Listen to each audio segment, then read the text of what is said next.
welcome to another Lakehead International Live. Today on our Wednesday weekly, we are joined by our admissions teams as well as some of us from international to answer your questions related to your application and admissions in general. Of course, we're always happy to answer your Lakehead questions, though, so feel free to ask away. To chat a bit about the Lakehead International Live series before we dive into today's session, I'll chat about where we've been with the live series, where we're going with it, all that sort of stuff. So previously this week on Monday, we did a Monday meetup, Academics at Lakehead. So we talked about the integrity, academic integrity, all that sort of stuff. It really gave a good preview into some of the policies and procedures that guide our students. On our Transition Tuesday webinar for immigration, we met up with Jennifer Hay, our immigration advisor once again, and myself, and we had a really great session answering plenty of questions relating to study permits, visas, immigration, all that sort of stuff. Tomorrow we'll be joined for our Transition Thursday. We're going to chat about how to be a successful online learner. And lastly, we'll wrap up this week with our Faculty Friday. We are going to be covering chemistry with Dr. Craig McKinnon, who is the chair and a professor within the department. So we're very excited to host some exciting sessions coming up. Of course, many of the ones that we've already covered have been very informational and helpful from our students' perspective. So I always encourage our viewers to head over to our YouTube channel. If you've missed our previous webinars, you can check out those recordings now at Lakehead University's YouTube channel. Simply visit the Lakehead International Lives playlist. Without further ado, though, we'll dive into today's session. For those of you who haven't joined before, my name is Jordan. I will moderate today's session. If we encourage you at any point, any one of us encourages you to send us an email directly. There's a few emails listed on your screen now there for you. So if you are pursuing undergraduate studies, the best email for you is intl.admission@lakeheadu.ca. If you're pursuing a graduate level course or program, you can certainly email gstudent@lakeheadu.ca. If you have general questions about Lakehead University, for example, residence, supports and services, all that sort of stuff, you can send us an email at welcome@lakeheadu.ca. That is International's main email, and we'd be happy to either connect you with the proper team or at least get you the best answer we can. To remind everyone also, we are streaming live on Facebook, so if you're joining us over on Facebook, you can certainly comment on that video and we'll be happy to address those questions as well. Otherwise, if you're joining us on our Zoom platform, you can certainly use the Q&A function to start submitting those questions now. I'm sure I'll start to see some questions roll in just in a minute here. And if you're watching this as a recording, you can certainly comment on either one of the videos and we'll be happy to get that as soon as we get the notification. Last but not least, I always encourage our audience members to follow us on our social media channels. We have regular updates about some of our major announcements out of the university, as well as future events to stay connected with us, virtual fairs, all that sort of stuff. But without further ado, I'll head over to the Q&A and I'll check out the first couple of answers, and we'll have our co-hosts and special guests join in now. So the first question is from Nasarj. I paid my tuition fees 2 days ago. When can I expect the invoice of payment on fees? So when our financial services office or our accounts office is able to process that tuition payment, you can actually head over to your MyInfo account. On your MyInfo account, whether it be through the student tab or the applicant tab, you can review your statement of accounts. Your statement of accounts is actually in a sense, an official receipt to that payment, and it will acknowledge what we've charged on the university side. So whether it's a breakdown of the different fees that are charged for tuition, or also any payments that have been applied to the account. If you do need a formal receipt only for the single tuition payment, you can certainly reach out to us at accounts@lakeheadu.ca. I'll type that email right now to the student, and you can certainly connect with our international accounts officer, Chris Gallinger, and he'd be happy to provide a copy of that receipt for the tuition payment. Jordan, I'm just going to add that sometimes it can take money, a little bit of time to transfer internationally. So it's not uncommon for that process to take more than 2 business days.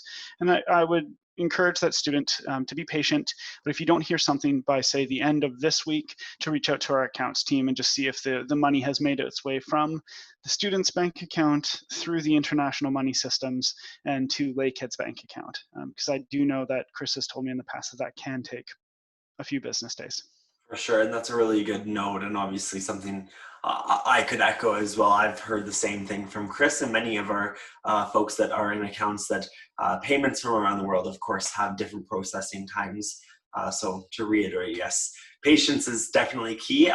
If you don't hear from us, or if that payment hasn't been processed in the next few business days, we're more than happy to help you out. And if you want to send us a direct email, like I said, accounts@lakeheadu.ca is the email that is the best one that you can reach out to, and we'd be happy to help you there. The next question I have is there any master's or postgraduate or diploma courses available in media communications or interactive media design? And so I'll pass this one over to Patrick, maybe to chat a bit about our undergraduate course within media, film, and communications, and then he can highlight whether or not we can offer that at a graduate level. Yeah, thanks, Jordan, for that question. We have a great undergraduate course in media communications and film studies. It's at our Aurelia campus. It's a 4-year degree, undergraduate degree program. However, the student is asking about the master's or PG diploma, and at this time we do not offer a program in that field. Yeah, to my knowledge anyways. Awesome. Thank you so much for clarifying, Patrick. The next question we have is, when is the application process for fall 2021 beginning? That's a really great question. I know it's probably going to be a popular one coming up as we see new students continue on into maybe their last years of study, whether it be in high school, whether it be in their first degree around the world. So the fall 2020 application will open in fall of 2020. So that is 1 full year in advance to the application opening. Typically, we see it open at the end of September or early October. There are different variables that play into that deadline or that opening of it, but you can be sure if you're following us on any one of our international social medias, so Lakehead International, you can see that announced, and we'll make good news about that, and we'll make sure we'll post about that, because we know it's an exciting opportunity when we open those applications and students can start submitting for the next cycle. So the next question we have is from Nasarj. Again, how is Lakehead planning to deliver the prerequisite 12U math course for first year, and how to register for it online? So I can certainly speak to the second half, the second question there, how to register for courses online. So this student is pursuing an undergraduate degree from what I can tell. And so course registration has already opened for undergraduate students. Of course, that's pending that you do have an offer of admission from Lakehead University. That course registration, as I mentioned, is already open, and you can certainly join us either for one of our Fast Pass sessions hosted by Enrollment Services, and they would be happy to help you walk through the enrollment process and that registration process. Speaking to the first part of the question, how will that prerequisite be delivered? So how will that course specifically be delivered? We do currently have our course timetable published already for the fall 2020 as well winter 2021 courses. Fall 2020 courses already have notes on there exactly how the course will be delivered, whether it's going to be through asynchronous methods, synchronous methods, whether it's going to be a Zoom session or fully web-based. So there are different routes to offering courses, and as a note to that, of course, with every professor, they've evaluated with the help of our dedicated teaching commons teams, as well as their deans and faculty members, to develop relevant course material in a virtual or online method for each individual course. So I would definitely encourage you to reach out either to your coordinator, your chair within your program, or you can simply visit our website and explore our course timetable for these details about how it will be delivered. So the next question is, I'm looking for a master's course in biology, forestry, or in engineering environmental while having a biotechnology degree. I'm eligible for which course? So I'll pass this one over to Sue to maybe speak a bit about if there's any prerequisites for any one of our master's programs in biology, forestry, or environmental engineering, I know that we are proud to offer all three of those programs. Thanks, Jordan. So we do have all of those programs, and unfortunately we don't pre-assess people's qualifications because it's on a case-by-case basis usually. So saying that you have an undergraduate degree in biotechnology doesn't give me a whole lot of information. So the graduate coordinators and the committees on the admission panels for each of those programs would have to have a look at your application. So what I would recommend, if you're not sure which one to apply for, is to figure out where your passion lies and maybe talk to people in the field of the career of your choice and see what kind of degrees they have and maybe get some recommendations as to which path to follow. I do think that environmental engineering, without a background in engineering, you may not have a very high chance of being admitted to that program. So, and forestry as well, they're often looking for forestry background to study at the master's level. So biology might be your best bet, but again, I don't know what your degree looks like in biotechnology, and that would be on a case-by-case basis. Awesome. Thank you so much for clarifying, Sue. And to the student, if you are interested in learning more about any one of those three master's level courses or programs, pardon me, that you mentioned, you can certainly visit our website, lakehead.ca, and explore all of our programs. We do have really great descriptions of the programs, and we also have contact information for some of our professors or the coordinators within that field of education, and we always encourage you to connect directly with us, learn more, and explore your options. The next question we have here is, where can I see the full breakdown of my tuition fees? That's a really great question. So if any of our viewers are interested in reviewing the fees for the upcoming academic year, if you visit lakeheadu.ca/tuition, it's as simple as that. That link will bring you directly to our accounts office webpage, where we do list all of the tuition fees as well as a breakdown. Typically though, what we will see is that once you've registered for your courses, within a few business days, our accounts team is then able to apply that tuition and any related fees to your statement of accounts, so your personal account, and you can verify the final number. For students who are wishing to pay that tuition beforehand, I know that some students see value in paying the tuition as they prepare to apply for their study permit, for example, if they need to prove their financial situation. You can certainly use that tuition calculator at lakeheadu.ca/tuition to get a really solid idea of exactly how much the fees are going to be on a total sum. There might not necessarily be a breakdown at this point though. The next question I'll have is for Sue, again in graduate studies. The question is, I'm a new graduate student in fall 2020 and I'm about to register for my courses. Where can I find what courses I should register for in each semester? Thanks, Jordan, and thank you, Miranda, for the question. So for graduate students, it works a little bit different than undergraduate students. Your graduate coordinator should be able to tell you which courses you need to register for, because they generally have an idea of which courses will be offered in the next terms so that you can fulfill your degree requirement. So if you are not sure and you see the timetable and you have a variety of courses that you can apply for or register for, then you should definitely be in contact with your graduate coordinator to find out. So enrollment services does not help graduate students with this, nor does the Faculty of Graduate Studies. That is a relationship between the graduate coordinator and the student to know which courses to register for. And I just see the next question there too, Jordan, that I'll answer here as well. So the starting date for registration for all graduate students will be this coming Monday. And I don't want people to worry. They will still be coded right now as COD, confirmed with deposit, and you will not be ELI until probably the end of day on Friday, because this is a manual process that we are working through over the next 3 days. So if you're concerned about not being able to register right now, it is because registration for graduate students does not open until Monday. So I think that I've answered those questions. Let me know if I've missed anything. No, that sounds great to me, and obviously to echo what you were saying about course registration, if there are any issues come Monday and you're not accessible or registration is not open for you, we certainly encourage you to reach out to us, and we're happy to assist and look into your situation. We can give you more details as to maybe why there might be something holding you back from that registration process.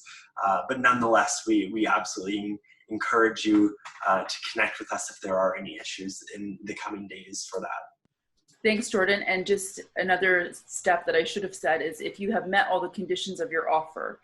So as people know, we have been accepting unofficial documents for now, and we will need those official documents by the end of November. But if you have met all the conditions of your offer, so you've met your English language, you've sent us the appropriate documents, then you'll be able to register on Monday. And please be patient. If you are not able to register on Monday, it will not be the end of the world. For graduate studies, it's much unlike undergraduate studies. So it's not kind of first come, first serve. You will be able to register for the courses you need. So please don't fret. Be patient with us. We will answer your emails as soon as we can, and you are more than welcome to email us at gstudent@lakeheadu.ca. We will be monitoring that email, and we will help you as soon as we possibly can. Awesome. Thank you so much for adding that. The next question I have is going to be for Patrick. It's with regards to scholarships for students entering the undergraduate level. This student is specifically asking about scholarships for the upcoming 2021 application cycle. I do know that those scholarships have not been technically finalized, but maybe Patrick, you could speak to the current undergraduate scholarship grid that we offer. Yeah, thanks, Jordan.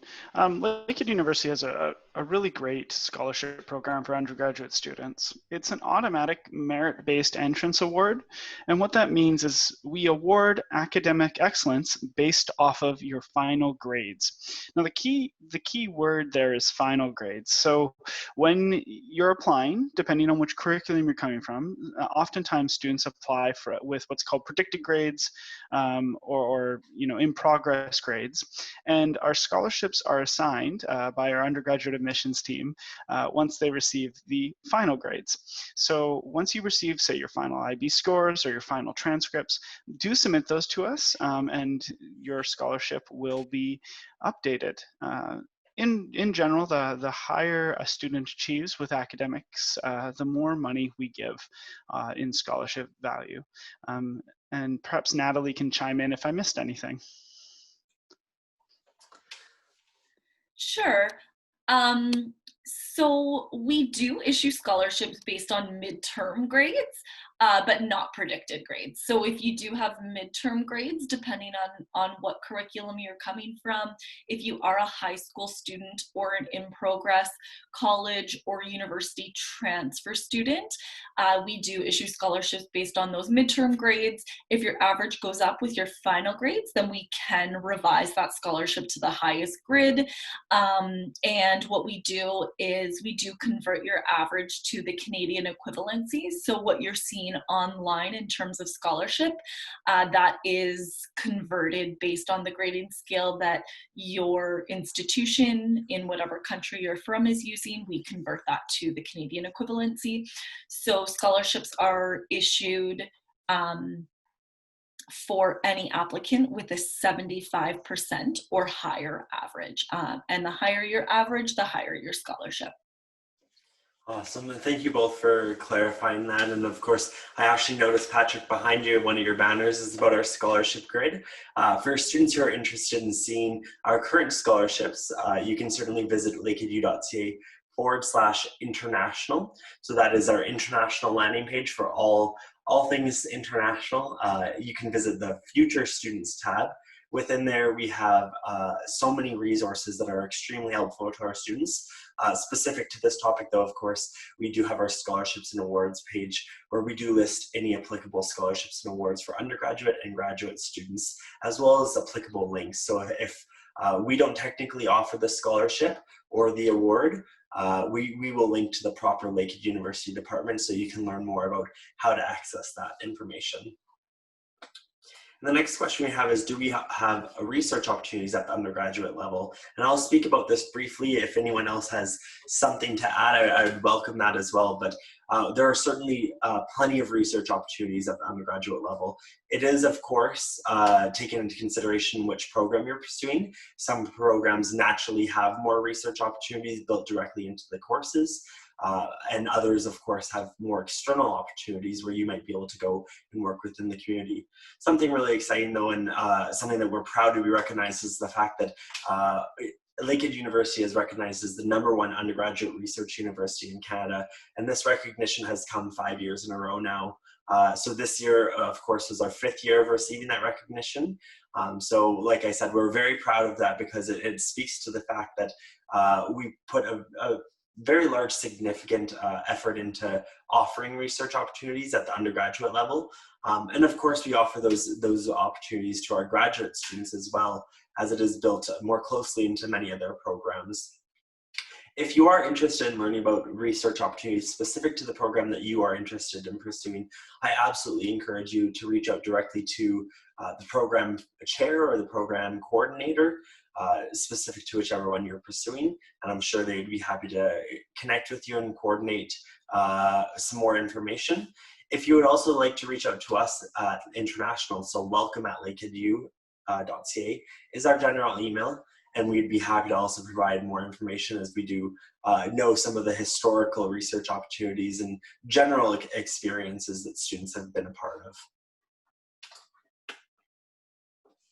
So the next question will be both for undergrad and grad. It is, what is, for an applied student, when will they get final decisions on admissions? So maybe I'll ask Natalie to start and just speak to some of the processes and the timeline for making those decisions, and of course speaking about outstanding documents and submitting those.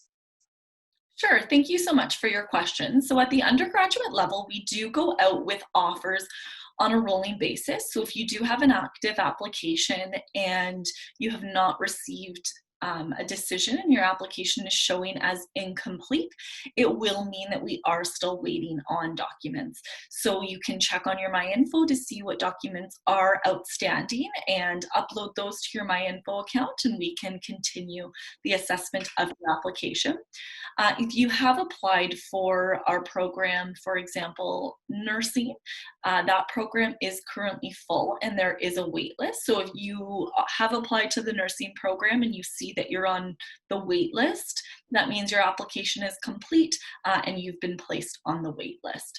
So if you are an undergraduate applicant, we are doing rolling admissions. So most applicants are receiving an admission decision within 5 business days once they submit and complete their application. Awesome, and I'll pass the same question over to student graduate studies. Hi, it's much similar to undergraduate and grad. We are sending out rolling offers of admissions. If you haven't heard anything yet, you should hear probably within the next week or so. We are trying to wrap things up. If you notice on your MyInfo that your application is coded INC or incomplete, then I do encourage you to reach out to us at gstudent@lakeheadu.ca with your student ID number, as we don't often go into those files to check them because they've been sitting there for a very, very long time with no documents uploaded. So if you see that and you applied in December and then suddenly in July you've uploaded your documents, we aren't looking at those files because in our minds they are incomplete and they have been incomplete, and that applicant has lost interest. So if you do see INC, please do contact us and we will look at it. We can't guarantee that you will be offered admission though, because many of our programs are full now. So we're doing our best to make sure you get either an offer of admission or if you're refused. But if you are at INC status, please contact us and let us know. Awesome. Thank you so much for clarifying, both Natalie and Sue. The next question I have is technically for Natalie. I know it's probably putting you on the spot a bit about details, and we might have to follow up with this student. This student, though, did complete an undergraduate degree in India, or they're pursuing their undergraduate degree. I'm not quite sure. But they do have a 6-year gap in between their past education. Now they are interested in pursuing one of our bachelor's degrees in the media, film, and communication field. Natalie, could you speak to the student about some of those requirements and if there's any issues that you foresee there? Yeah, absolutely. Yeah, no, we still consider applicants who do have a gap after their undergraduate studies. If you are applying for an undergraduate degree, we would, however, require both your high school transcript and your undergraduate transcript to make an admission decision. And for your case, if you already do have an undergraduate degree, then we can consider you for transfer credit. So once you have decided and you have accepted your offer, then we would ask that you provide us with course descriptions so that we can do a transfer credit assessment for you. But for your question, no, there would be no issue about a gap of 6 years. Awesome. Thank you so much. The next question is coming from a student with regards to the registration, or the opening of registration. So I'll have to read it because it did come in 2 parts, and it will be for Sue.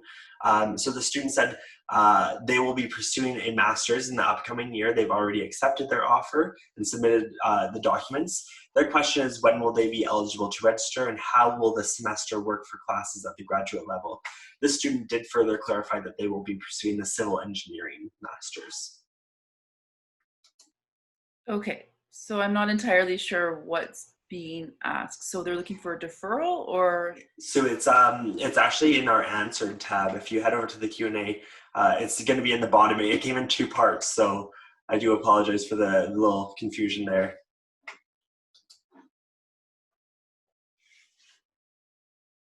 When will I be eligible to register, and how will the semester work? Is that what we're looking at here? Yeah. Javon? Okay, so you can register on Monday, on the 13th. And then the second part, already accepted offer and submitted documents. That's great. So you should be able to register on Monday if we have all of your documents. Your question is when you'll be able to register, and how will the semester work for classes at the graduate level. For classes at the graduate level, again, you have to contact your graduate coordinator, because I presume that all programs are a little bit different. I know that we are slowly opening our labs. So if you are in Canada, you may have an opportunity to get to the labs if that's part of your degree. If it's a thesis program, you're doing.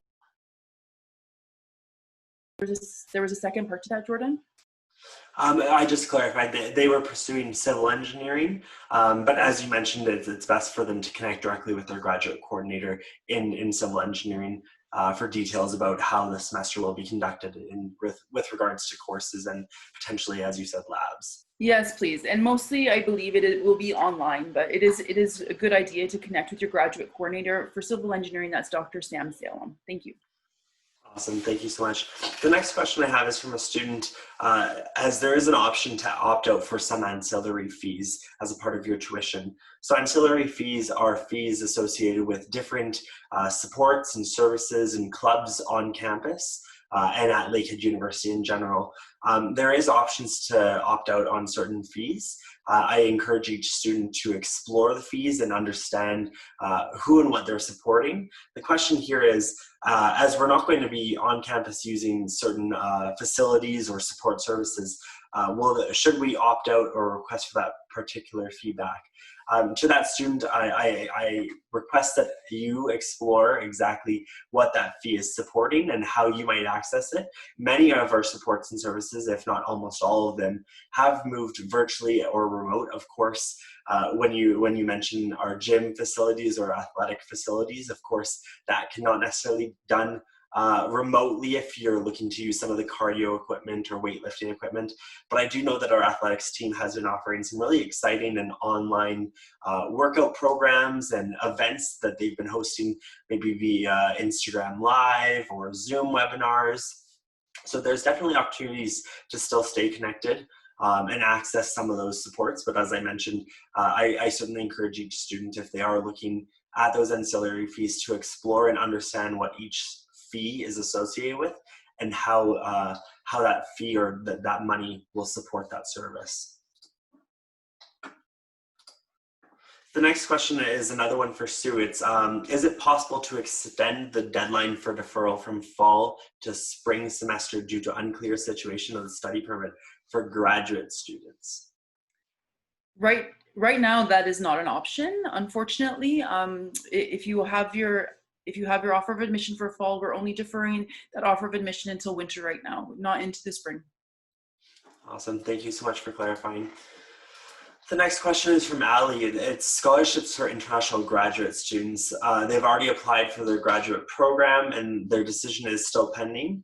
And they're curious to know if there are any graduate scholarships available. So maybe I'll pass it over to Sue if you wouldn't mind chatting about the limited graduate assistantship opportunities as well as faculty research awards. Yes, thank you for that question, Ali. Unfortunately, for international students, we have very limited scholarships and funding opportunities. That is something that we are looking to change, but however, right now that's not, it's very, very limited. So if you receive an offer of admission, any funding that you receive would be on that offer of admission. So after that, there's nothing available, unfortunately, and generally, those at this point in time, most scholarships have already been allocated since we're so late into the term. So unfortunately, I don't have very good news for you on that question. And then the next question is with regards to a student who is going to be joining us for the Masters of Science in Electrical Engineering. They have applied already for their visa, which is great news, always exciting, and something that we're actively encouraging all of our students to continue submitting their applications for their visas and their study permits. They've specifically asked, can I start my program online or should I wait? And so this is a good question. There are different implications for students who potentially could start their program online. Something to speak about here, though, is that the IRCC, the federal government for Canada, has clarified again that students are eligible to complete up to 50% of their program online, and it will not have implications on their postgraduate work permit. With this being said, though, and I want to be very clear here, is that any students who choose to start their program online, also who do not have that study permit yet, that time that you are completing at Lakehead would not count towards that final postgraduate work permit. We are, of course, advocating, hopefully, for some good news out of the federal government towards that situation, but right now they have not announced any updates with regards to that.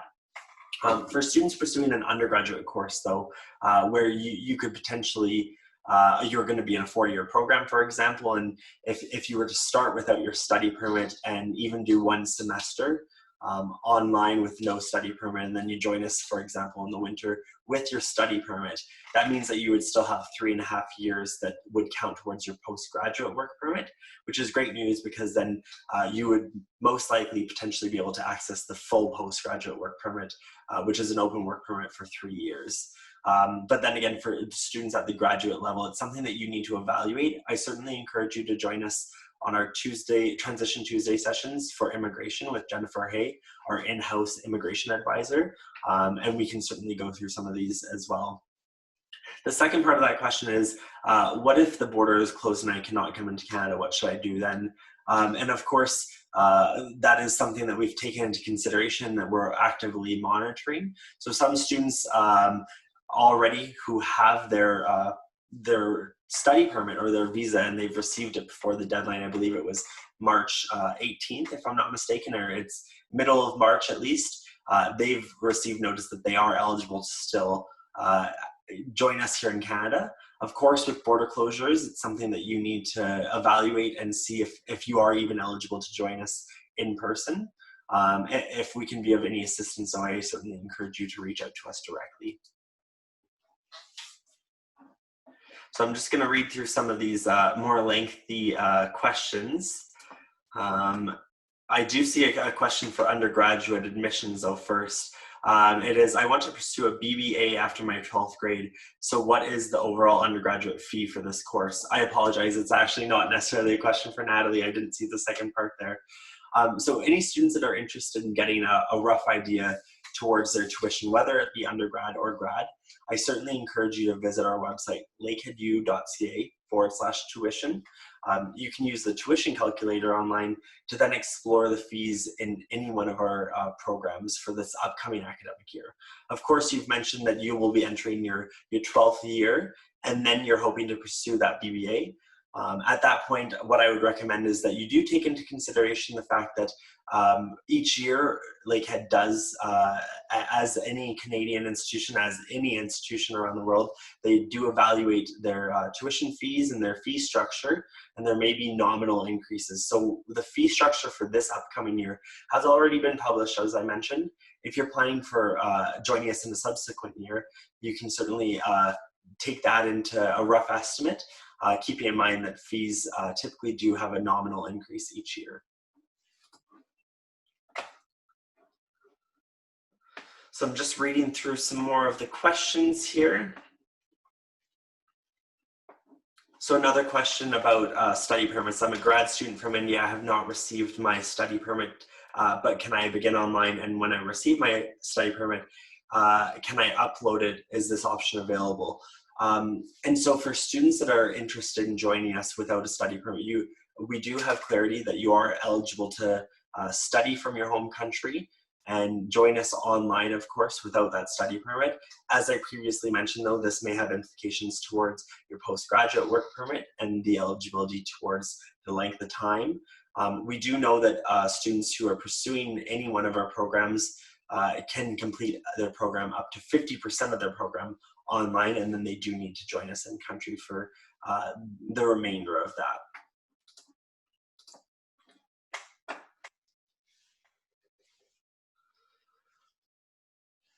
So I'm just reading a few more of these. So a student from biotechnology degree wants to pursue the master's courses which are listed. They clarified that they're interested and narrowed it down to forestry or environmental engineering or biology. They asked what should the student do to opt out for or opt for. I personally can't make a recommendation, and I don't think any one of my panelists can recommend a single program for you. I certainly encourage you, as I've said before, is explore each of those programs in depth. Look into the program offerings. You can look into what courses you'll be completing, some of the experiential learning opportunities that are offered within that program. But most importantly, you definitely need to do some self-evaluation as to what interests are most important to you and what you would like to pursue. We certainly see most of our students advance and be most successful in programs that they're truly passionate about and they are interested in pursuing.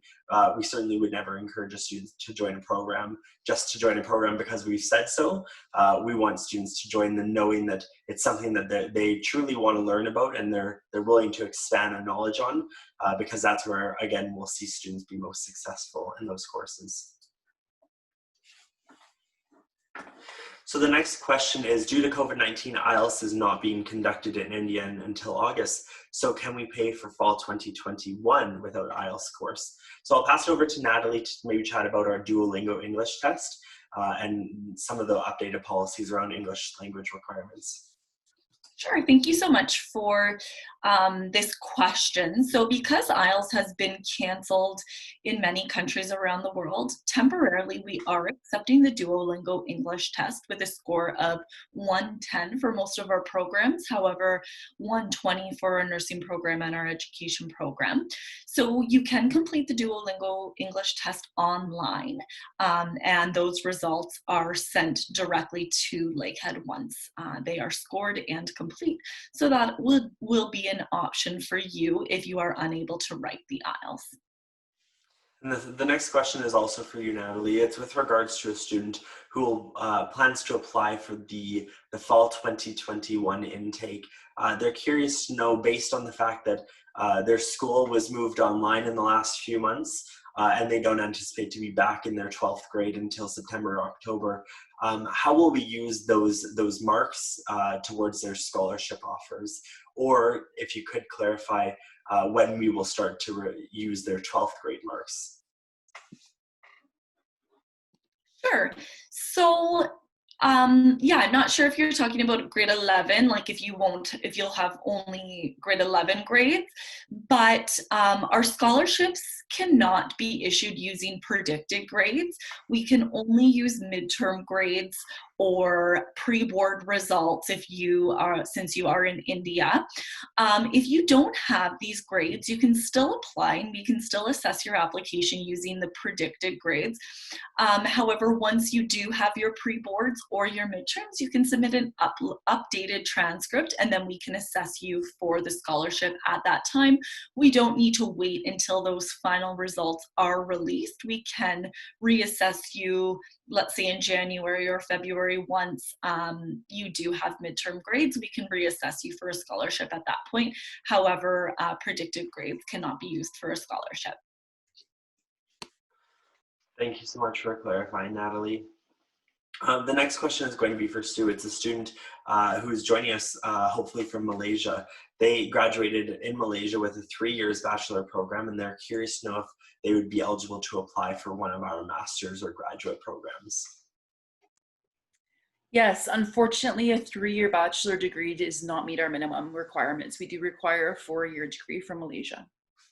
Awesome. And to the student, if you are interested, of course, in joining us for a graduate level course, there may be options for you to potentially take that degree and transfer over to Lakehead University, wrap up your final year or maybe final couple of years in an undergraduate degree and at that a 4-year undergraduate bachelor degree, and then hopefully join us again in one of our graduate or master's level courses. We have another question for postgraduate work permits. How much time is required to study in a master's? So I'm not quite sure exactly the lines along this question. I think I know what you're asking. Typically, we'll see students who do complete more than 12 months. So for students pursuing a master's level course that is only 12 months, such as the MBA, we typically see students graduate and then receive a 1-year postgraduate work permit.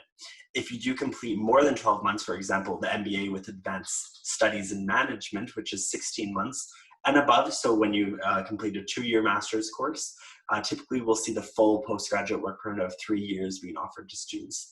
There are, of course, different considerations that our immigration officers take into consideration, but that's the general guideline that I can tell everyone.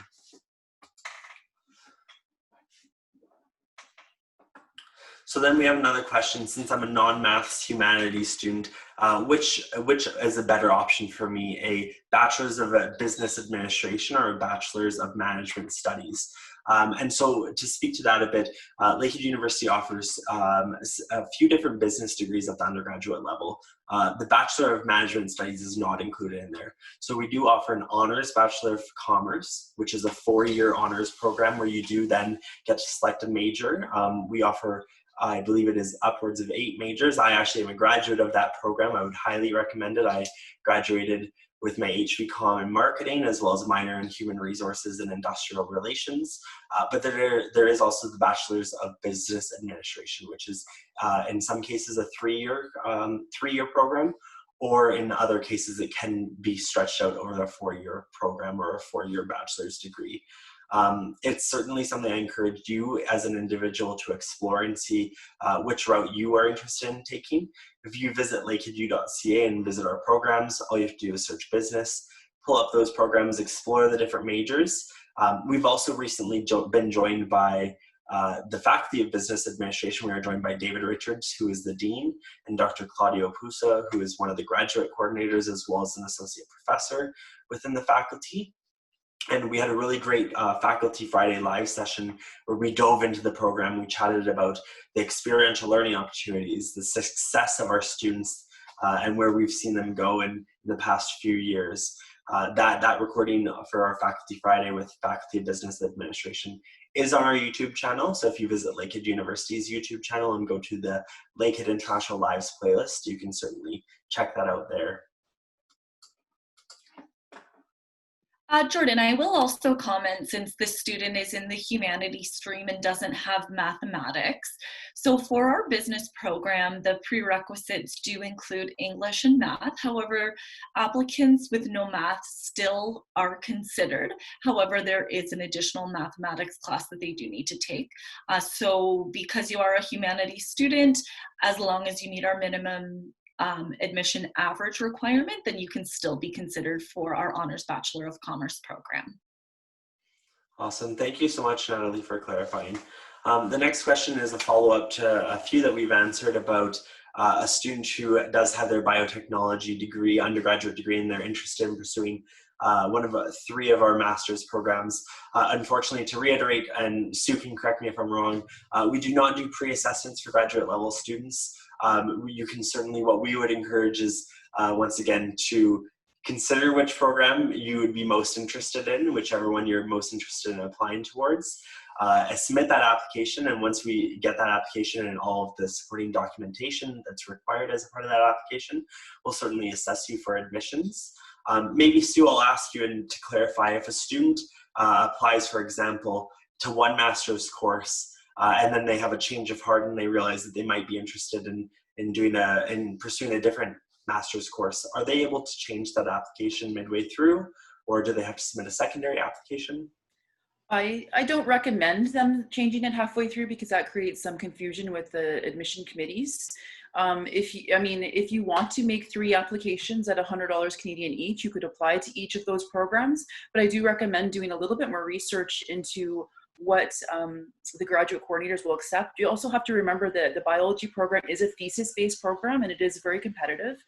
Forestry has a 2-year thesis program and a 1-year course-based program, so that might have implications to your post-study work permit, if you just do the 1-year program instead of the 2, I'm not sure. And then engineering, like I mentioned, without a background in engineering, it's a little bit tricky to get admitted to an engineering program. You might not be competitive. But again, I do not know what your biotechnology undergraduate degree is comprised of. So, I mean, the best thing to do would be, if you're not sure, and if you have a passion in all 3 of those different areas, then to make an application to each program and see what happens. Awesome, thank you so much. And the next question, Sue, is also one that maybe I'll get you to follow up or interject if I have the wrong info. But this student clarified that they know someone who's studying at Lakehead University who has led them to believe that they can complete their Masters of Science in Computer Science in 4 semesters instead of 6. And they just want clarification. Does that mean that the fees for the 2 semesters get reduced? To my knowledge, no, your fees would not be reduced. Certainly if you're overloading for 4 semesters to complete that course. If I'm not mistaken, at a certain point you would actually be charged for those additional courses if you exceed that cap on the amount of courses you can register for. But maybe I'll refer to Sue for that. It's actually a little bit different for graduate studies. The graduate studies do pay per term. So if they are finished all of their degree requirements and get their degree audit early, then they wouldn't have to pay further fees. However, I do not recommend this, and program is not calendared as 4 semesters. So we do have the course-based program that's calendared for 1 year, or 3 semesters actually, but the project-based program is still 6 semesters. So depending on which program you want, and again, your work study permit, postgraduate work study permit, you need to think about that. I do not recommend doing something in a shorter amount of time. Yeah, and I could also echo the same thing we've heard from many of our graduate coordinators and many of our academic advisors too, especially our international student advisors who work directly in our International Student Services Center, that we've heard that students that are, of course, are trying to compress their program and complete it faster, are not necessarily as successful as if you're able to complete it in the regular scheduled time frame, because then you can, of course, focus more heavily on each course instead of trying to spread yourself too thin there. So we have another question: is the winter session available for BBA? So yes, certainly for undergraduate studies, you can apply. For example, if you actually apply for this upcoming fall term, you would actually receive an offer that's both eligible for fall 2020 as well as winter 2021. But there are intake dates for winter intakes in general for many of our undergraduate courses. There's a select few that are not eligible for a winter intake. Business, however, is not one of them, so you can certainly join us in the winter session. There are different implications with joining us in the winter session. Not necessarily related to COVID or anything, just in general with course offerings, our traditional start term is fall, and there are many prerequisite courses or mandatory courses that you have to complete sequentially. So I do recommend that you communicate that with us and we can inform you further on that. So I'll pass the next question over to Patrick. And the question is, can you tell me about the accommodations on the Thunder Bay campus? So maybe Patrick, if you could cover the 3 different options and then chat about some of the specialties and offerings and supports that come with residents as well. Yeah, so it's a great question, and thank you for it. It's in Thunder Bay we have 3 different types of accommodations for students. The one thing I want to start with, though, is to say no matter which accommodation type you choose, at Lakehead University, you have your own room. So whether you're in our apartments, our townhouses, or our dorm rooms, you have your own sleeping space, and each room comes with obviously a bed, but also a work area and storage space. And only you have your key to your room. Now we do have the 3 options. The dorm rooms are a traditional dorm, private room, where students live on a floor with, I believe it's 10 to 12 other rooms on that floor. And in the dorm rooms, you have a meal plan and you eat your meals at the cafeteria. Some of our students really enjoy this. It's a really good communal environment, but some of our students prefer, instead of being on a meal plan, they would rather cook. And for those students, we do have our apartments and our townhouses. Apartments and townhouse units have 4 rooms per unit, and they share a fully equipped kitchen, as well as share living spaces, communal spaces. So this is a great option for students, maybe our graduate students or students who feel really confident in their cooking ability and don't want to be on a meal plan, because you do have that full kitchen. Regardless of whichever residence you choose to live on, they're all located conveniently on campus, no more than a 5, maybe 10-minute walk from anything you would need. But also all of our residences have access to the same social programming. So our residence life team does a great job with events and activities, and they're all safe and secure and all have residence advisors. A few weeks ago, Jordan and I did a great webinar that's on our YouTube channel with Michelle from the Residence Life team. And I would encourage you to find that, that video, and we really go in depth on a lot of the Residence Life experiences. So, and if you have any other questions, please let me know. Awesome. Thank you so much, Patrick. And also something to add on there. I have a couple notes there. Applicable to also the Aurelia campuses that our students also have their own individual private bedroom. And as Patrick mentioned, there you, of course, have your bed there, your private workspace, storage space, closets, whatnot. And in some cases, you'll also have a private fridge in the dorm room settings. And like Patrick mentioned, in Thunder Bay, whether it be a townhouse or apartment, you also have access to a full-size fridge within the kitchen environment and the dining room environment that is shared, of course, with roommates. Something also to note is, given the current situation with COVID-19, our resident services team has been working really, really diligently to plan for the upcoming fall term to see students join us, but of course guarantee and provide a safe environment to acknowledge social distancing guidelines and of course health unit guidelines for Thunder Bay and Aurelia area as well as Canada in general. So there may be reduced numbers, whereas traditionally, as Patrick mentioned, we might see 10 to 15 students on the floor in a dorm room, 4 roommates in the townhouses or apartments. We are exploring options where we do have reduced accommodations or number of students per setting. But those details are still to be announced, of course, and we're working very closely both with the health unit as well as our resident services team and international student services to make sure that we have a proper and safe plan and arrival for students who may need to do a 2-week or a 14-day quarantine period when they join us here in Canada. And I guess that brings us to the end of the session. I have a few things to wrap up. I want to note thank you to the person in the Q&A. I know you submitted it anonymously, but you said Lakehead has been very prompt in assisting me with my queries and helping me out. I just want to say thank you. And we want to say thank you for joining us. We're always happy to host these sessions. We're live every day, Monday through Friday, whether it be my face on the screen, any one of our panelists, Patrick. Patrick will be filling in for me over the coming months as I go on vacation here and there. And as I'm sure many of you have seen also, our international student services team has taken over some of our sessions on Mondays and Thursdays to offer more of a transition support service as we approach the fall semester a bit closer.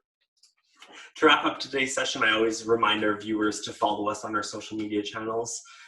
You can simply find us by searching Lakehead University International or Lakehead International.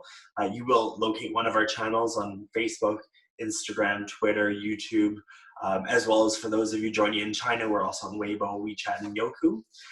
One specific note I always add here is on our Facebook page, so Lakehead University International, there is a group started for the incoming class of 2020.